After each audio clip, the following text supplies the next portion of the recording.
true. Now don't fret, baby. No, it's like a night out on the town. So don't be feeling blue. No, no. Shine your light all around. Yeah. Like I know you can do. Yeah, yes you can do. You can do it, baby. May I introduce Michael Williams and the Sage of Quay. Hey, Bob. How are you? Hey, what's up, man? I don't know. This is a little surreal. I started the blog about 22 months ago. It's gotten a lot of attention over time, and here we are.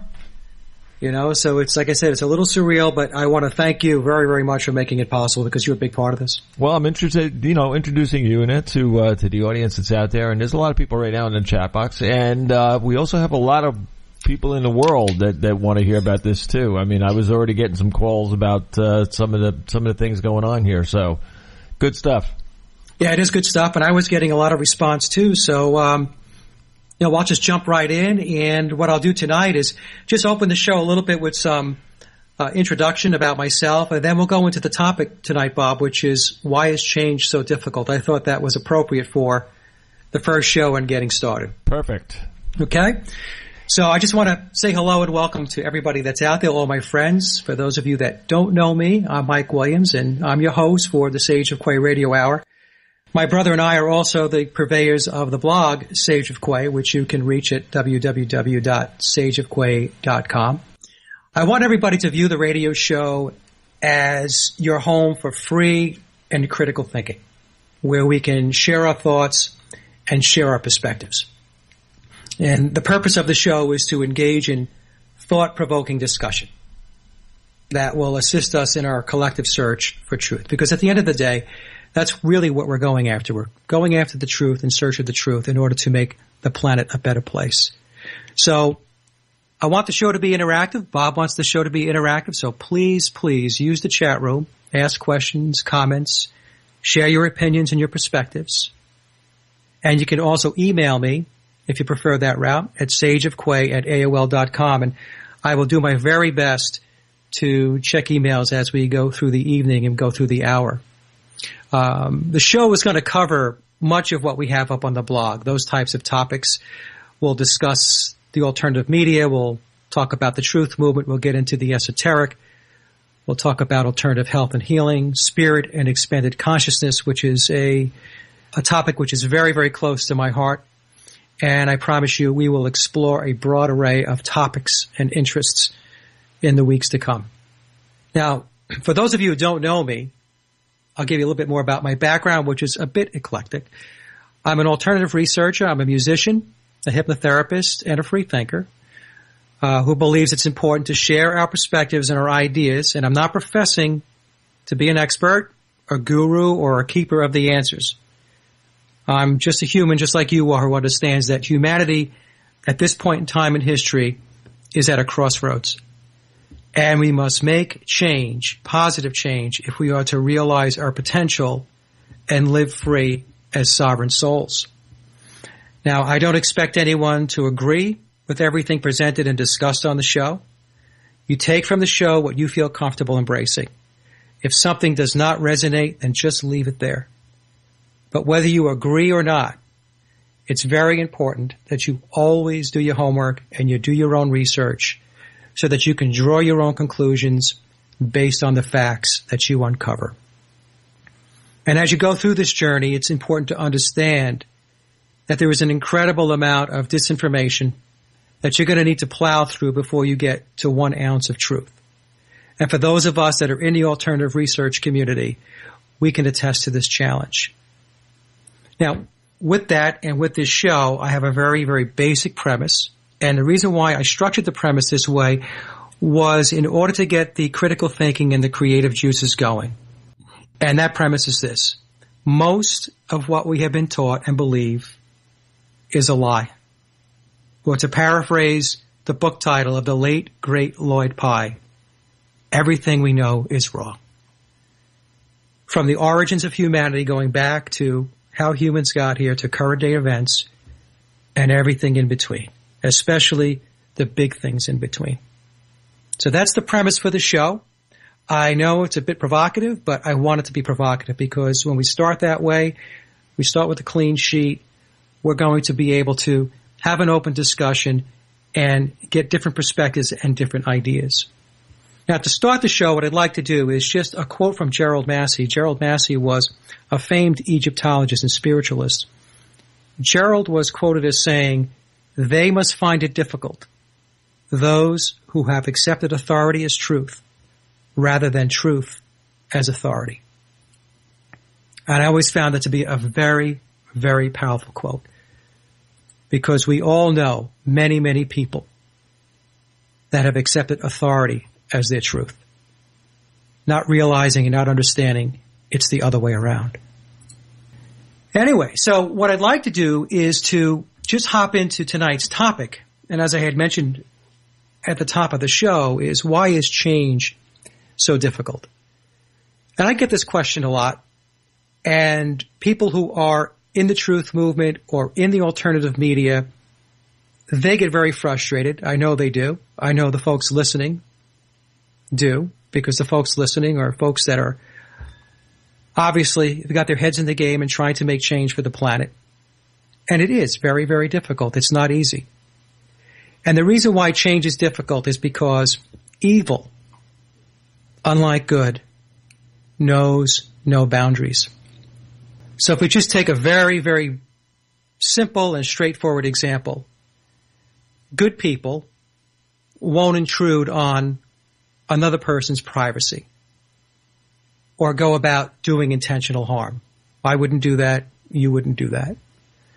However, intrusion and harm are innate to the government.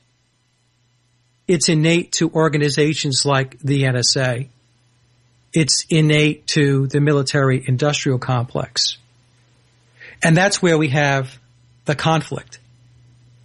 So change is difficult because evil, unlike good, knows no boundaries. And if we just take a look around us, we see it all around us today. We have the surveillance state. The Edward Snowden revelations have brought that to the forefront. We have the police state. We have our local police departments and our sheriffs dressed up in combat gear, automatic weapons, armored vehicles. We have perpetual wars. We see our country and the NATO countries imposing, quote-unquote, sanctions on those countries that won't play ball. And when they talk about sanctions, by the way, my friends, what they're really talking about is food deprivation. That's what sanctions are. They're primarily food and medical deprivation.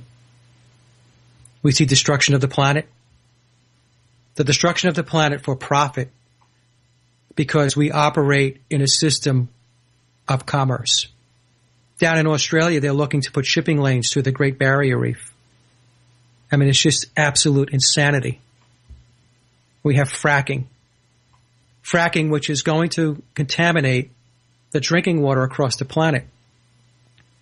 And if you want proof of that, of what fracking can do, we can just take a look at the recent story in West Virginia, in Charleston, the capital of West Virginia, where a chemical company had a leak and their chemicals leaked into the drinking water in Charleston. And 300,000 people are without drinking water. And I just read an article this morning, or was it yesterday, where Charleston is a ghost town. People had to move out, even though the government is telling them the water is okay to drink. People are still smelling the foul smells, seeing the discoloration, and it's basically shut down the capital of West Virginia. The restaurants just went out of business. They just closed up shop because, I mean, how are you going to cook if you don't have water that you can cook with?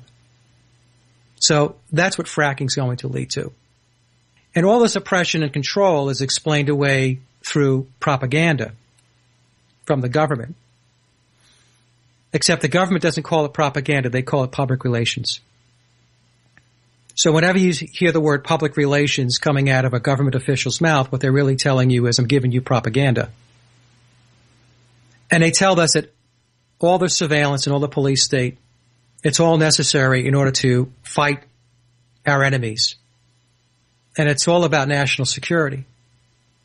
And that's about as deep as it goes. It's like when Obama talked about hope and change. It's just a buzzword. It's just a catchphrase. Hope and change. What does it mean? Well, it means whatever you want to define it to mean. And it's the same thing when they start talking about national security and combating and fighting our enemies. So our enemy used to be Al-Qaeda, going back to 9/11, going back 12 years ago. But they're not our enemy anymore. This is admitted by our government. They're now our allies because there's a common cause. They're the paid mercenaries that have gone out and did what they did in Libya, and now doing the things that they're doing, bringing the violence, and they're fighting the proxy wars for NATO out in Syria. And this is what's going on. So you have to ask yourself a question. If the enemy that was defined as the enemy back on 9/11 is no longer the enemy, but the government continues to tell you that we need surveillance in the police state and the wars in order to combat our enemies, then who is the enemy? Well, it appears to be anyone who opposes the state.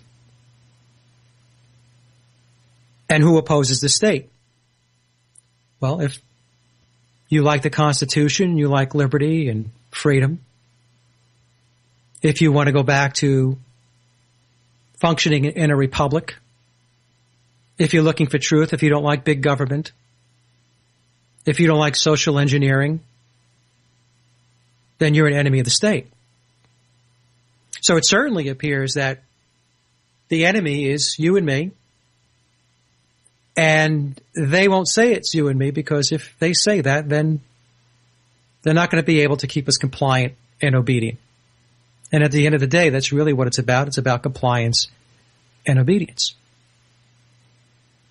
And as we go through what we're going through today, you'll see people bickering back and forth and having discussions about it's socialism, it's communism, it's this, it's that. But what it really is a fascist state. What we're seeing today is being implemented under a fascist state.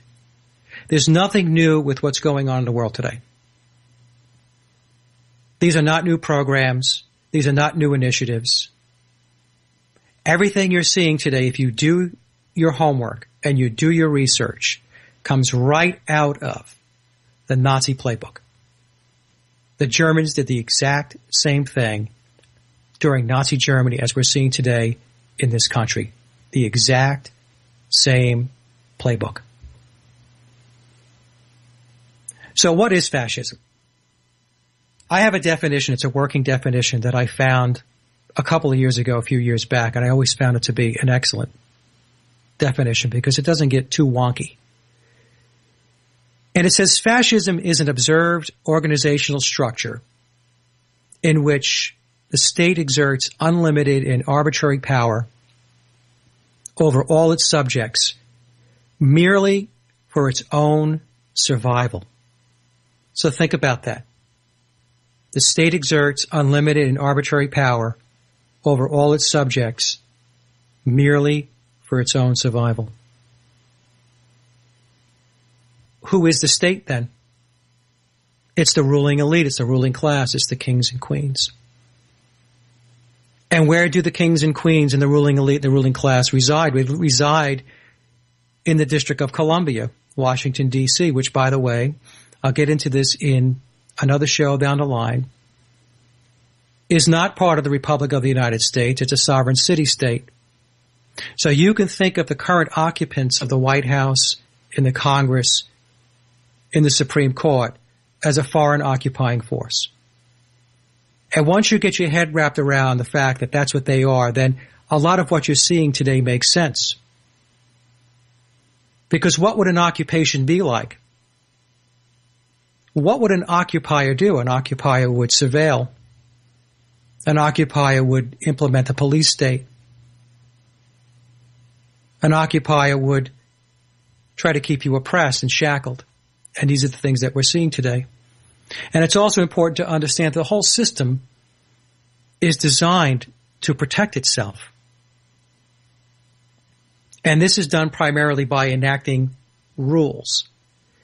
And they disguise these rules as legislation, passing laws. So what they do is they go about their day enacting codes, acts, regulations, statutes, executive orders. And what they're doing is they are implementing policy. They're implementing corporate policy. Because the government that is in place is not an organic government, it is a corporation. And Barack Obama is the president of United States Incorporated. He's the president of a corporation. And this is why he feels so comfortable, more so than other presidents, but other presidents have done the same thing, to put in place and execute executive orders, which are mandates and edicts coming out of the president of the corporation's office down to his minions to be implemented. And they call this policy. They call this public policy.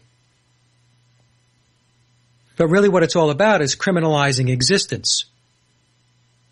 Their end game is to criminalize as much as they possibly can so that everything that you do becomes an infraction or can be an infraction.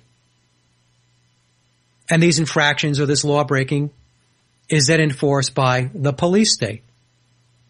And if you look at the etymology of the words policy and police, they're really the same word. You have policy, which ends in a Y, and you have police, which ends in an E. So the police, they enforce the public policy, which, again, is the codes, the acts, the regulations, the statutes, the executive orders that are pushed through the system in order to criminalize existence. So you start to ask yourself, well, what kind of people do these types of things? What are we dealing with? We're certainly not dealing with people that think like you and I do, because if we did, then we wouldn't have these issues. We're dealing with psychopaths, is what we're dealing with. And these are psychopaths that are imposing their will on the masses. In essence, what they're telling us is, I will tell you what you can do and what you cannot do. You do not live in a free society. You do not have liberty. The Constitution is becoming more and more irrelevant with each passing day. And unless the masses and humanity step up to the plate, it's going to be game over. So what is a psychopath? A lot of times you hear the word bandied around. Psychopaths are individuals who are often intelligent and highly charismatic, but display a chronic inability to feel guilt, remorse, anxiety, or empathy. Empathy is very important about any of their actions. They typically resort to the use of violence and intimidation to control others and satisfy selfish needs. Now, it's important to note, I did not make that definition up. That definition came off a website, a psychiatric website that I Googled earlier. And I just could not believe it. When I found it, I thought to myself, well, that's exactly it.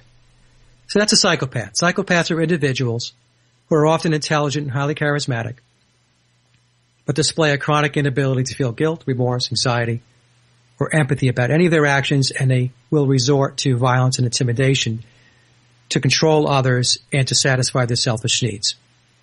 So I think if we take a look around us, we can see this is exactly what's going on.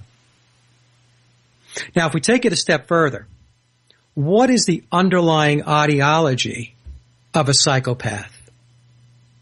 What is their belief system, if you will? What I have found through my research is their belief system is embedded in what they call existentialism. Existentialists believe that life doesn't have an objective or a universally known value. That the individual must create value by affirming it and living it. That life has no inherent purpose. So when you're born, you do not have an inherent purpose. There is no inherent value So life is what you make of it and what you create for yourself. You have to create your purpose. Now, existentialism by itself is not the problem. The problem is when that existentialism shifts over to the dark side. And I refer to it as dark existentialism. And these are people committed to extreme service to self at any cost. There's obsessive greed. There's an unrelenting desire to dominate. They fulfill their lives at the expense of others. And in extreme cases, there are no boundaries. So the important takeaway is that we need to understand that evil exists and that evil has an agenda. So going back to when I first got started with this segment, why is change so difficult? Well, change is difficult because evil, unlike good, knows no boundaries. So I thought it was important just to kind of understand and cover some ground with regard to what is the ideology, what is the character makeup of the people that we are dealing with who are supposed to be our leaders. What's really going on? Because a lot of people out there think that they're dealing with people they're just regular people like you and me, maybe a little power hungry, maybe a little confused. But that's really not the case. They are power hungry, but they're not confused. They have an agenda, they have a plan, and they're implementing it as we speak. So the next area I wanted to cover is what I call the 4 components of why change is difficult. We know it's difficult. I just explained some of the character makeup and the ideology of those that are behind the scenes, those that are making life very, very difficult, trying to oppress us. But what are some of the mechanisms that they're involved in? Well, I have identified 4. Denial, mind control, indoctrination, and the breakdown of the physical, mind, and body. And these 4 are interwoven. They are integrated. So you can't look at them. You can look at them individually to understand them individually, but then you have to understand it doesn't work in silos, that they're all integrated. So all of these things come into play. And all of these things come into play so that they can keep humanity down, so to keep them on their knees, keep them on the hamster wheel, keep them in fear, keep them in scarcity. Because when you're in fear and you're in scarcity, the waterline is right up to your nose, if not getting into your nose. You find it very difficult to breathe. And when you're in that frame of mind, you're not focused on anything but survival. And so we'll talk a little bit about that. And the first one I wanted to really hit is denial. So when I look at denial, and these are my observations, there are 2 basic categories. There is the unknowing person. This is simply the person that's not informed. And they typically make no effort, 0 effort to be informed. We would say that they're oblivious. And the probability of reaching these people, getting it through their heads and getting them to shift their paradigms, to break out of their programming is near 0. So we have that portion of the population that no matter what, they're not going to change. They are just essentially unknowing people walking around, wandering in the woods, aimlessly. And then we have the knowing and capable person. These folks have the capacity to assess a situation or an event, but they deny the truth in order to protect their preferred belief system or their paradigms. Now, with these folks, we have a better chance of getting them moved over to the awakened state. But in order to do this, we need to be able to break the programming. Because they like their safe place or their comfort zone. They like to operate there. They like to be in their swim lane. Anything outside these parameters makes them very uncomfortable. And they typically become very irritated and agitated. And they spend time searching for proof or validating their beliefs. by going to the University of YouTube or becoming Wikipedia researchers. They'll resort to ridiculing opposing thought or positions that conflict with their belief systems. And we see this with religion. My God's better than your God. If you don't believe what I believe, you'll burn in hell. You won't be saved, or you're not going to have 72 virgins when you get to heaven. And what I tell folks is wanting something to be true doesn't make it true. And they will respond, but it's my truth, Mike. But what they're really saying is, this is my perspective of my belief. A perspective or a belief may not be based in truth, and many times it's not. Right? They believe in two-party systems. They believe in black-white paradigms. They've fallen into the divisiveness trap, and they're stuck in the puppet show. And these are all manufactured distractions to keep people from critically thinking. That's imposed by the controlling apparatus.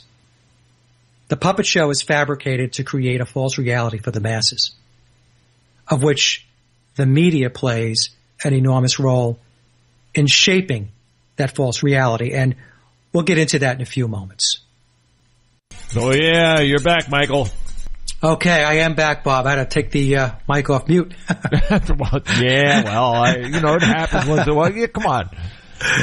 Okay, so what I want to do is just finish up on the denial piece, and then we're going to move into mind control, indoctrination, and the mind-body breakdown. But just a little more on denial. If I take a look at denial from a psychology perspective, denial is defined as one of the best known defense mechanisms. It's used often to describe situations in which people seem unable to face reality or admit an obvious truth. So denial is an outright refusal to admit or recognize that something has occurred or is currently occurring. And denial functions to protect the ego from things that the individual cannot cope with. So it's a coping mechanism, it's a defense mechanism. And in many cases, there might be overwhelming evidence that something is true, and we see this all around us, right? Yet the person will continue to deny its existence or truth because it's too uncomfortable for them to face. And denial can involve a flat-out rejection of the existence of a fact or reality. And in other cases, it might involve admitting that something is true, but the person minimizes its importance. Or sometimes people will accept reality and the seriousness of the fact, but they will deny their own responsibility and instead blame others or outside forces, but they don't take the responsibility themselves. So I felt it was important to cover what denial is, because we need to understand that it's real, it's tangible, that it's an impediment that people have to work through in order to get started with accepting the truth. So if they can't break through the denial, then getting to the truth is a very, very difficult endeavor. So that's the denial piece. So that was the first part of the four components. Now I want to just move to the mind control. I'm not going to spend a lot of time on mind control. I plan on doing a separate show to talk a lot about what mind control is, when mind control started, when the government got into its activities with MK Ultra and those types of things. But for the purposes of today's show, we're going to focus specifically on the media. The masses receive mind control every single day. And I call it passive mind control because you're not overtly aware that you're receiving it. So what it is an unrelenting barrage of hypnotic suggestions and programming that are thrown at the masses, at the population, every single day. And when you take a look at the media and its unrelenting barrage of hypnotic suggestions and programming, it's all fear-based. Whenever you turn on your television, if you turn on one of the cable news networks like CNN or MSNBC or Fox News, typically what you get is 24/7 of war, terror, shootings, failed economy, high unemployment. And these things are repeated over and over and over again, usually with looping visuals. So you see the same loop over and over again. And then you see the flashes at the bottom of the screen, terror alert, war, shootings. And what's happening is these are suggestions that are being thrown at the person watching the television set. And they don't even realize they're absorbing this because the unconscious mind loves imagery. Loves it. So you're getting these images. And on top of these images, you're getting the actual verbal suggestions. So we never get really any human interest stories or good news. So if you watch the news on the state-controlled media, you would think there was anything good going on in the world. Ever. Everything, again, is all fear-based. And they do this in order to keep you in a state of fear. Because fear creates inactivity. People stay hunkered down. They stay distracted, and that's why they do it. And it's also very important to understand, and I have conversations with friends and family that will watch Fox News or watch CNN, and they just absorb it. They just believe everything is coming out of that TV set, or most of what's coming out of that TV set. They believe that the person that they're watching on that television set is sincere, that that person is genuine, that that person has the viewer's best interest in mind. And it's not the case at all. It's very important to understand that all news is theater. It's play acting. So when you're watching Sean Hannity or Rachel Maddow or whomever else, and you have the anchors on the news, they are not experts in anything. What they are doing is reading teleprompters and scripts because they are actors. And once you understand that that's what they are and that's what they're doing, that they're actors, then you can start to pull back a little bit and you can start to really get your arms around, okay, well, what's really going on here? It's no different than when you go to a movie. You know, Tom Cruise is in a movie, or pick your favorite actor or actress. And they can play a part, and it could be very riveting and very realistic, but they're playing a part. That's not them. And it's the same thing that goes on with the news. The news is all theater. It's very polished. It's high production. I mean, it's brilliant the way they put the show on. But the news is all theater. And the news is completely scripted. It's scripted to program your thoughts, to implement ideas, to shape your belief system. That is what the media is there to do. Now, I'm picking on television, but the same thing happens on radio, the newspapers, the magazines, and when you go to the movie theater. And we'll get into that in a little bit. I'll explain the whole movie theater aspect of it. Now, 6 companies own virtually all of the media in the United States. Only 6 companies. And when I say virtually all, the statistics show it's about 90%. So 90% of the media in the United States is owned by 6 companies. So what that means is 6 people decide what it is you will see and what it is you won't see. All they need to do is sit in the room together, be on a conference call, whatever it is, video conference, and decide what it is that they're going to show you. Decide on what it is they want to tell you. And also decide what it is you're never going to see. So the media is all controlled. Now, who are the 6 companies? You have GE. They own Comcast, NBC, Universal Pictures. You have News Corp. They own Fox, the Wall Street Journal, and the New York Post. Disney owns ABC, ESPN, Pixar, Miramax, Marvel Studios. You have Viacom. They own MTV, Nickelodeon, BET, CMT, Paramount Pictures. Time Warner owns CNN, HBO, Time, and Warner Brothers. And you have CBS, who own Showtime and NFL.com, Jeopardy, and 60 Minutes. So this is just a sampling. That's not all that they own, but it just gives you an idea of the death grip that the controlling matrix has on the media. And they have to control the media because that's their messaging unit. That's the way they get the word out. That's the way they communicate. That's the way they get that passive mind control out. That's how they shape your thoughts. That's how they implant ideas. And that's how to get you to have a belief system that aligns with what it is they want you to believe. So whenever you see a poll, they're going to take a poll. Don't ever view a poll as something that is honest or genuine. What they're doing with polls is they're trying to understand how well their mind control and their manipulation is working. So the next time you see a Gallup poll or any kind of poll come across the television set, keep that in mind. Just take a step back and say to yourself, okay, what's going on here? Well, what's going on here is they're testing the waters. They want to see how much you've bought into the message. They want to see where you're at.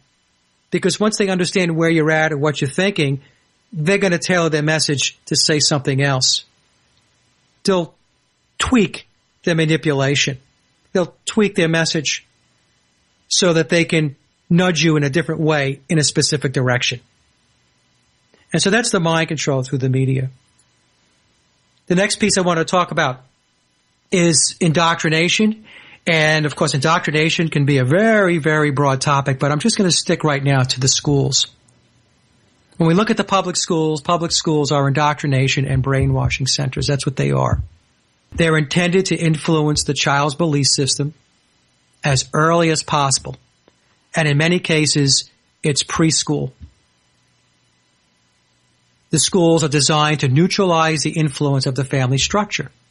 It's designed to replace the mother and father and get the mother and father influence out of the picture. This is why homeschooling is vilified and ridiculed. Parents who want to homeschool or kids that are homeschooled are called whack jobs, kooks, extremists, radicals. And what's really going on is the state is very concerned about homeschooling because, well, the state doesn't have control of the child. The state can't pound into the child's head what it is the state wants to pound into the child's head. So the state wants sole possession of your child. That's really what it comes down to at the end of the day. Because your child is a resource that can be sent to work and be taxed as they get older and get into the job market. People, humans, are collateral propping up the debt monetary system. That's what you are. You're a revenue-making mechanism. You are a source of revenue. And that source of revenue comes in the form of taxes. And if they can't extract the revenue out of you through taxes, then they will get it through fines. And then they will get it through fees. Or they'll get it through surcharges. Or they'll get it through inflation. And it's very important to understand that schools do not teach life skills, because if they actually taught life skills, people would become self-sufficient. Government doesn't want self-sufficient people. We wouldn't want that. You have to be dependent on the state. So that's why schools don't teach vocations. They don't teach people how to be a carpenter, how to be a plumber, or how to be an electrician. Wouldn't it be great if you went to school and they taught you how to build a house? Or how to grow food? Or how to garden? Or how about the schools taught sound financial skills? How to manage debt, how to balance a checkbook? How about if your child went to school and they learned about consciousness? Or they learned about alternative healing? Or alternative medicine? None of those things are taught. None of those things will ever be taught in the public school system. It's frowned upon because the schools are designed to push students toward corporate employment. That's what the schools are designed to do. They teach left brain processing, suppressing creativity and self-expression. There's less and less focus on the arts. In many school districts, when they get budget cuts, the first thing they rip out is the music department. They rip out the theater department. They take all the creativity and right brain types of activities and they just yank it right out. And what's left is the left brain stuff. So what they're doing is they're shaping and molding the students for the corporate structure where humans are resources or assets. Because if you work in a corporation or a big company, you are not a human being. You are a human resource. Like your stapler is a resource and the phone's a resource. Like a laptop is a resource and a copying machine, a fax machine. Or you're an asset. You're not a human being, but a commodity which can be easily discarded and replaced. And we're seeing this today throughout the multinational corporate structure. We see the stock market keep going up. Everybody's excited. Oh, look at the economy's back. The stock market is up over 16,000.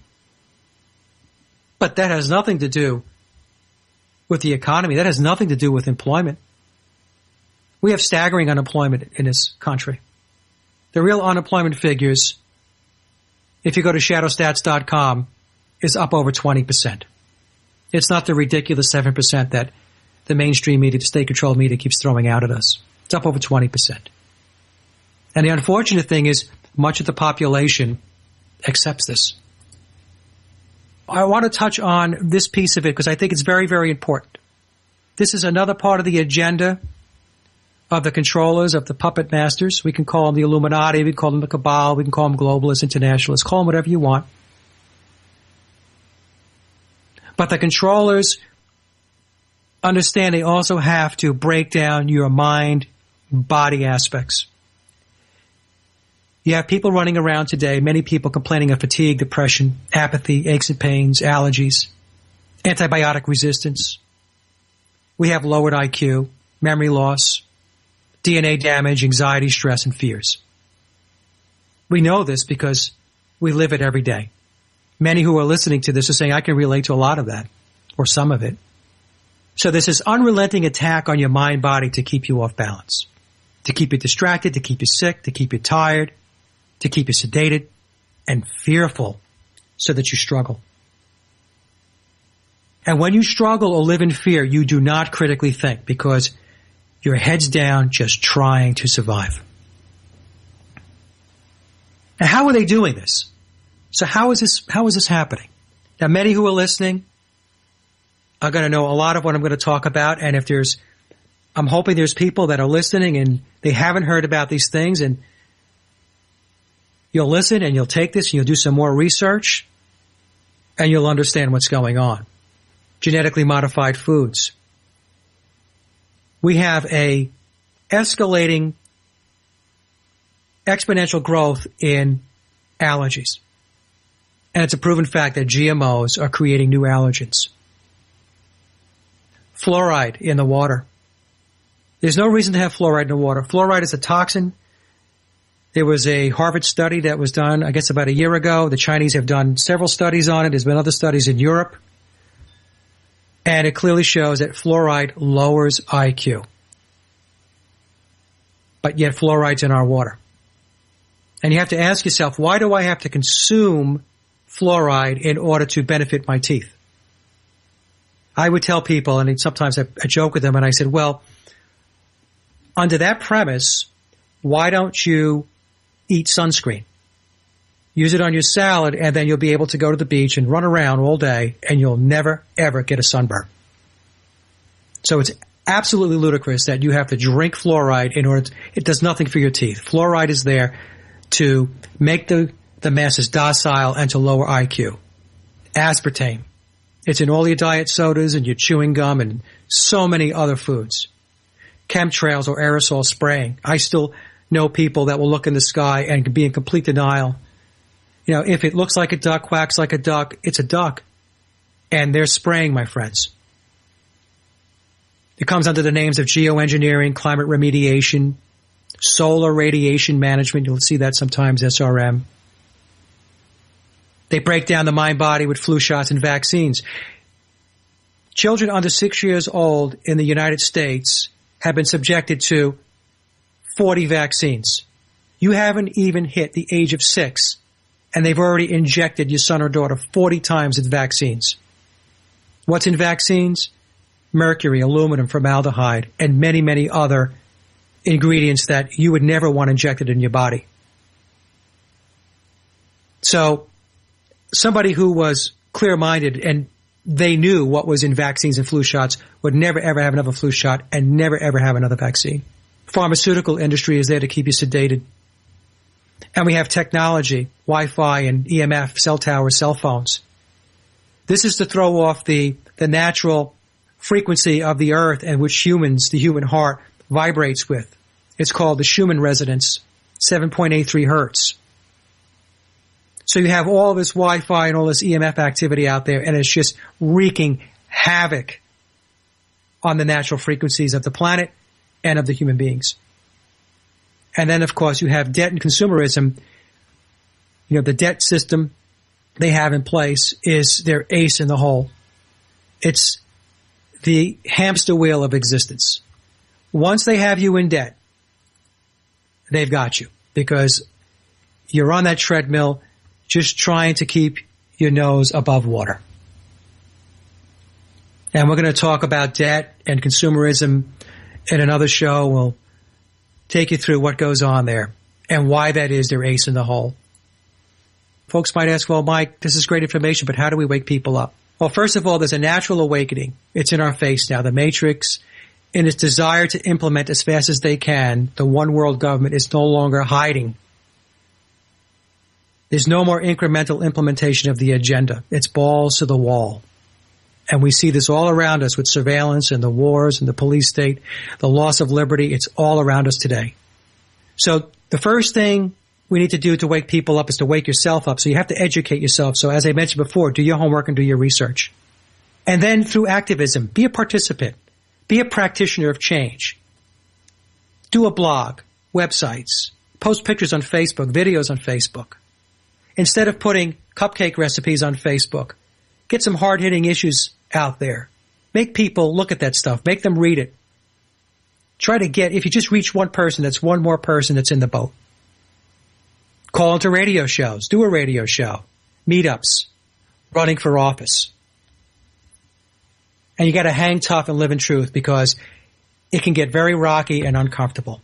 When you get into the truth and you start speaking the truth and you start talking about these alternative viewpoints, there's a lot of ridicule. You'll be called a conspiracy theorist, a tinfoil hat wearer, a kook, you're crazy.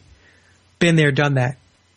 But it's important just to hang tough and just live in truth. Lead by example, which means eat organic food, remove fluoride from your diet, alternative healing, alternative medicine, doing your research and becoming aware of the issues. Walk the talk. And the key is we don't need everyone. We just need critical mass. That's what we need. And what is critical mass? We'll know when we get there, because the positive change will begin to emerge. And we are getting there, because more and more of the planet is waking up. We are going through a global awakening. But we still have a ways to go to get it to that point where we can get it up and over that hurdle and to achieve that critical mass. And so I'm about out of time now, but what I want to do is thank everyone for listening. And thank you for your support and visiting the blog, www.sageofquay.com.